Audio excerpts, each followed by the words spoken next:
talking about morality, and we first need to identify what morality is and also what ethics is, because the two are intertwined. And the morality, as it states, is a code of values to guide man's choices and actions.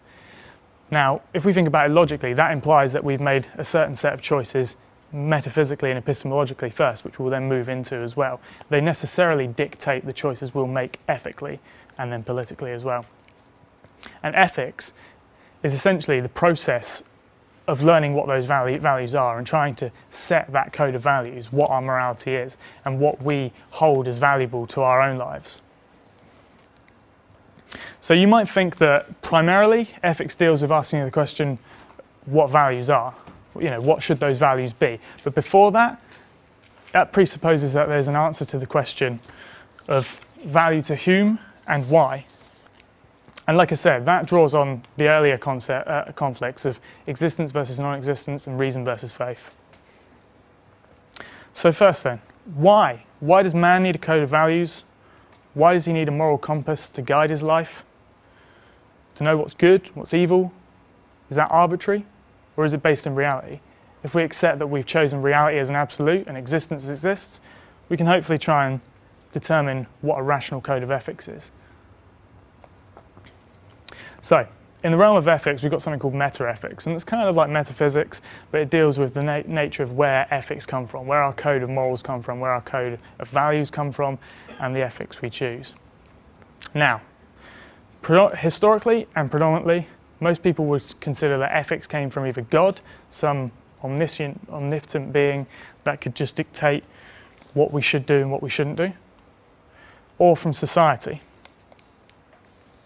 So-called normative ethics, the collective ethics, the ethics which society thinks you should do, the values which society determines you should have, not the values which you choose yourself.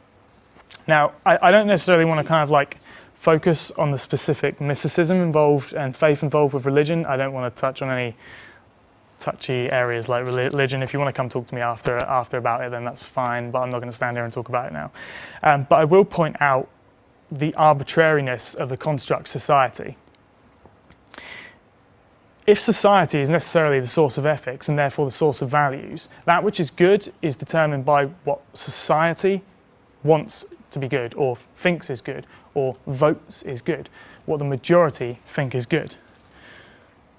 But the problem is society is only a collection of individuals. There's no collective mind, there's no collective person, there's no collective man, there's only you, me, him, her, whatever. There's no collective mind, there's only individual minds, there's only individual men.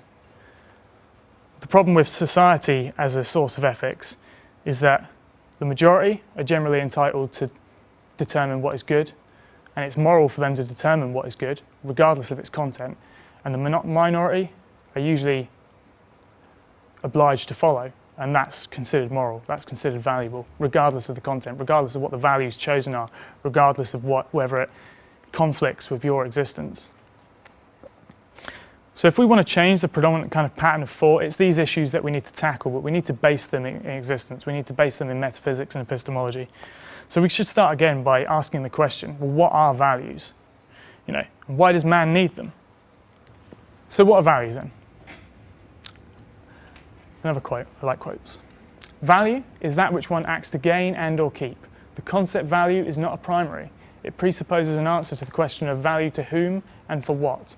It presupposes an entity capable of acting to achieve a goal in the face of an alternative. Where no alternative exists, no goals and no values are possible. So Ayn Rand always used a good quote that an indestructible killer robot, not necessarily killer, but an indestructible robot never has to face the choice of whether it's going to live or die. It's indestructible. So therefore, it can't hold any values. Why should man even need values? Can everyone kind of read that? It's a bit small. I'll read it out anyway. There is only one fundamental alternative in the universe. And this is kind of coming back to the idea of the indestructible robot. Existence or non-existence, and it pertains to a single class of entities, to living organisms. The existence of inanimate matter is unconditional. The existence of life is not. It depends upon a specific course of action. Matter is indestructible, it changes forms, but it cannot cease to exist. It is only a living organism that faces a constant alternative. the issue of life or death. Life is a process of self-sustaining and self-generating action. If an organism fails in that action, it dies. Its chemical elements remain, but its life goes out of existence. It is only the concept of life that makes the concept of value possible. It is only to a living entity that things can be good or evil. The indestructible robot can't die, you guys can. And that's the reason why man needs values, because man's values only come from the fact that you're alive. That is your highest value. It's the source of all your values, your life, man's life. Man's life is the ultimate standard of value. It's the goalpost, or the measuring post by which you judge all other values. How we think, how we act.